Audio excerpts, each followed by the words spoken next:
Pessoal, retornando aqui, então, terceira e última hipótese, em que o servidor tem direito à remoção, independente do interesse da administração. Aqui essa redação que mais dá dúvida, né, pessoal?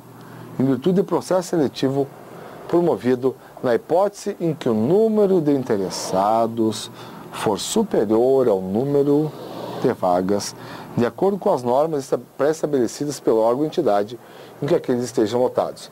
Pessoal, bem tranquilo, ó. Essa, na verdade, é a hipótese mais comum de remoção hoje em dia, é o concurso de remoção, que os órgãos ou entidades da administração federal, mais bem organizados, abrem periodicamente. E aqui, no qual todos os interessados que preenchem os requisitos têm condição de participar. Então, se tem, por exemplo, tu está lá em Foz do Iguaçu, tem 25 vagas para Porto Alegre. Tu entra no concurso de remoção e pelos requisitos, critérios de classificação, tu fica lá em 23º lugar, dentro das 25 vagas, tu tem direito à remoção. Pois bem, aqui fechamos a remoção e passamos a tratar da redistribuição. Então, o que é a redistribuição, pessoal? É o deslocamento, remoção é o deslocamento do servidor. Redistribuição é o deslocamento de cargo e de cargo de provimento efetivo, seja ocupado ou vago, olhem só, no âmbito do quadro geral de pessoal para outro órgão do mesmo poder, com prévia apreciação do órgão central do CIPEC. E aí observados os seguintes preceitos. Então veja bem que é bem diferente, tá, o contexto da redistribuição. Lá a remoção, a gente fala, pode ser a pedido de ofício. Aqui não. Como a lei diz expressamente, só cabe a redistribuição a ofício. Pessoal, a redistribuição é um instrumento de reorganização administrativa. Então, por esse instrumento, se desloca um cargo de provimento efetivo, ocupado ou vago. Se tiver ocupado, pessoal, a redistribuição acarreta também, compreende também, a remoção do próprio servidor, como regra geral. Então, tudo bem. Redistribuição, deslocamento de cargo de provimento efetivo, ocupado ou vago, olhem só, no âmbito do quadro geral de pessoal, ou seja, no âmbito da administração federal como um todo, desde que para outro órgão ou entidade do mesmo poder, com prévia apreciação do órgão central do CIPEC e desde que preenchido os seguintes requisitos, preceitos. Interesse da administração. Pessoal, aqui o legislador ele falou e foi tautológico, porque falou um montão de coisa que vai ter falado. A remoção, pessoal, a redistribuição é um instrumento de reorganização administrativa, só cabe de ofício, portanto, é evidente interesse da administração. Tudo bem, mas está aqui expressamente, se cair em prova, está certo. Equivalência de vencimentos. Também é uma coisa sem pé nem cabeça, pessoal, porque na verdade está deslocando o cargo. Se está deslocando o cargo, vai tudo. Sem dúvida também vai a estrutura remuneratória, não está se criando um novo cargo. Tá, por exemplo, se tirando 200 cargos vinculados ao Ministério da Justiça e redistribuindo-os no Ministério da Fazenda. Poxa, como está indo o cargo, é óbvio que não é uma equivalência, é o mesmo. É a mesma remuneração, são os mesmos vencimentos, porque é o mesmo cargo. Mas apesar disso, olha como continua aqui a lei a ser tautológica nessa matéria. Manutenção da essência das atribuições do cargo. Aqui nós até podemos dar uma utilidade para isso aqui. Já que é o mesmo cargo, né, pessoal, vão as mesmas atribuições. Mas nós temos que analisar se as atribuições são compatíveis, se a essência delas não fica desnaturada pelo deslocamento do cargo para outro órgão. Esse é o terceiro requisito. Quarto, vinculação entre os cargos de responsabilidade e complexidade da atividade.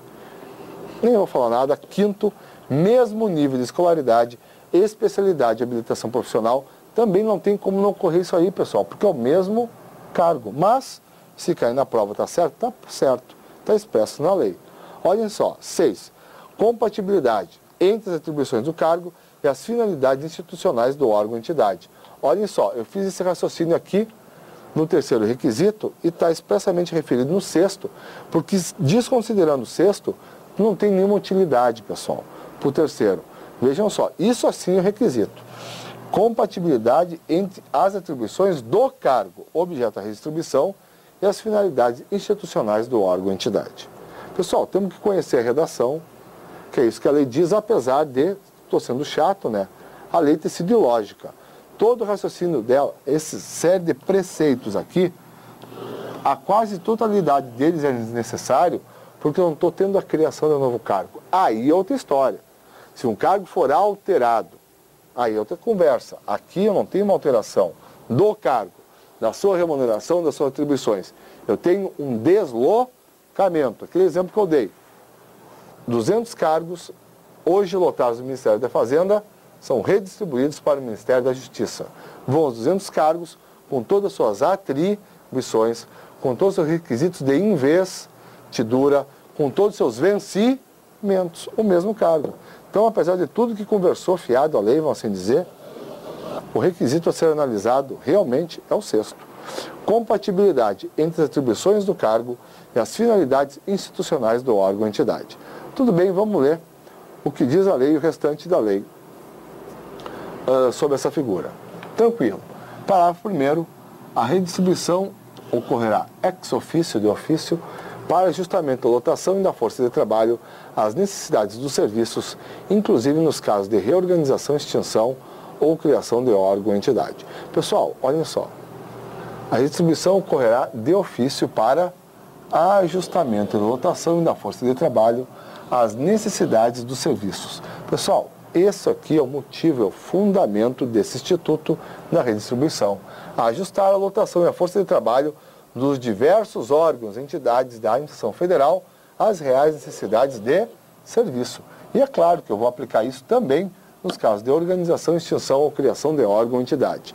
Pessoal, genericamente falando, o contexto é reorganização e nesse contexto poderá haver a extinção ou a criação de órgãos ou entidades no âmbito da administração pública federal. Pessoal, o parágrafo 2º é uma norma burocrática, nos diz: a redistribuição de cargos efetivos vagos se dará mediante ato conjunto entre o órgão central do CIPEC e os órgãos e entidades da administração pública federal envolvidos. E aí, temos aqui mais duas regras da redistribuição. O parágrafo 3º, que nós já tínhamos feito menção anteriormente, traz uma regra relevante, complementada pelo 4º.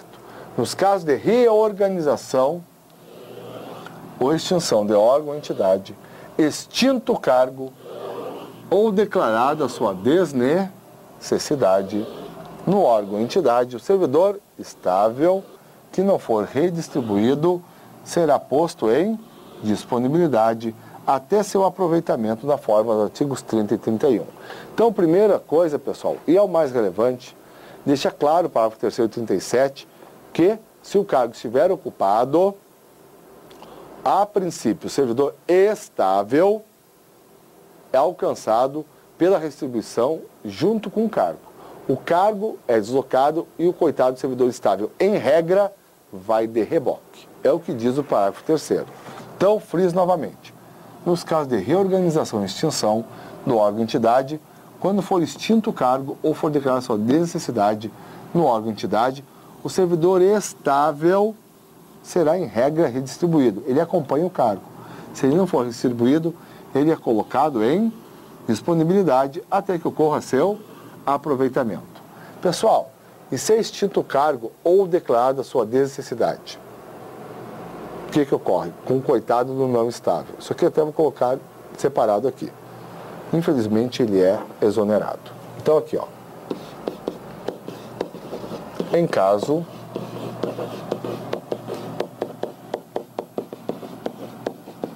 de extinção ou declaração de desnecessidade do cargo, o não estável, infelizmente, tá, pessoal? É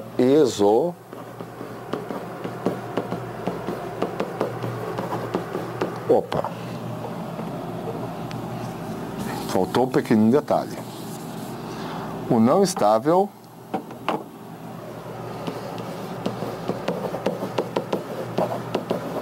se não for redistribuído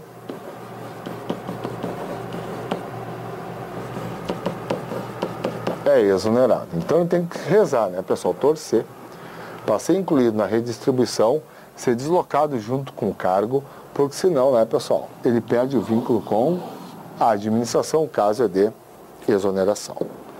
Pois bem, fechando aqui, parágrafo 4º. Servidor que não for redistribuído ou colocado em disponibilidade poderá ser mantido sob responsabilidade do órgão central do CPEC e ter exercício provisório em outro órgão ou entidade até seu adequado aproveitamento. Pessoal, isso aqui é principalmente para dar uma colher e deixar para o servidor, quando em função dessa reorganização, ele teria, em virtude da redistribuição, que passar a exercer funções em localidades diversas daquela na qual ele está atualmente lotado. Para não, vamos assim dizer, prejudicar demais a situação pessoal do servidor, a lei abre uma faculdade e permite que o órgão central do CPEC, ele faça o quê? Ele coloca o servidor numa situação de exercício provisório e aí, quando surgir uma vaga mais adequada para o servidor em função das suas pessoais, só então é determinado o aproveitamento. Ou seja, excepciona-se a regra geral, o servidor não vai ser redistribuído, não vai ser posto em disponibilidade, porque quem perde dinheiro é uma remuneração proporcional ao tempo de serviço e ele não vai ser diretamente aproveitado em outro cargo, em localidade que seja insatisfatória para ele. Ele vai ficar em exercício provisório, recebendo regularmente sua remuneração, até que surja uma vaga que seja razoável, adequada para ele, e até então, possa ocorrer esse aproveitamento. Isso, se assim decidir, o órgão central do CPEC. Pois bem, aqui, pessoal, vamos para o último capítulo do nosso título 2, a substituição. Então, olhem só, artigo 38, os servidores investidos em cargo ou função de direção ou chefia e os ocupantes de cargo de natureza especial terão substitutos indicados no regimento interno ou, no caso da omissão, previamente designados pelo dirigente máximo do órgão ou entidade. Então, tranquilo aqui, né, pessoal? Servidores investidos em cargo ou função de direção, chefias, ocupantes de cargo de natureza especial. Vamos facilitar a vida. Os servidores investidos em cargos em comissão ou que exercem função de confiança terão o quê? Seus substitutos indicados, em regra, no regimento interno do órgão ou entidade. Quando o mesmo for omisso, cabe indicação não a qualquer dirigente do órgão ou entidade, mas ao dirigente máximo. Então, por exemplo, no caso da Receita Federal, a quem cabe a indicação? Ao secretário da Receita Federal. Pois bem, aí olhem só, nós temos aqui dois parágrafos, pessoal, parágrafo primeiro e parágrafo segundo, que parecem contraditórios. O que diz aqui? Parágrafo primeiro diz que o substituto vai assumir automática e cumulativamente. O automático quer dizer o quê?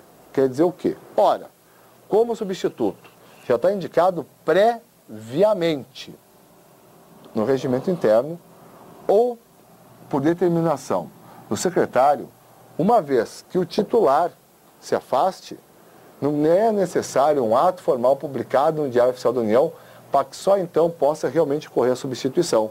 Se afasta o titular e o substituto de pronto, automaticamente, assume as funções. Assume automática e cumulativamente. A lei, para reforçar isso aqui, diz sem prejuízo do cargo que ocupa o exercício do cargo, função de direção ou chefia de natureza especial. Nos afastamentos, impedimentos legais ou regulamentares do titular e na vacância do cargo. Hipótese em que deverá, olhem só, optar pela remuneração de um deles durante o respectivo período.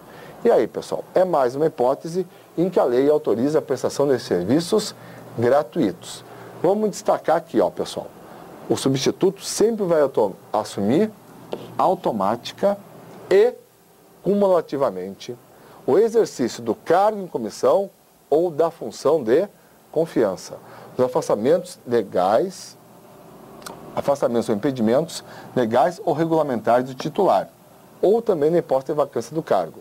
Ele vai acumular as funções, mas vai apenas ter direito a optar pela remuneração de um deles, durante o período que durar a substituição.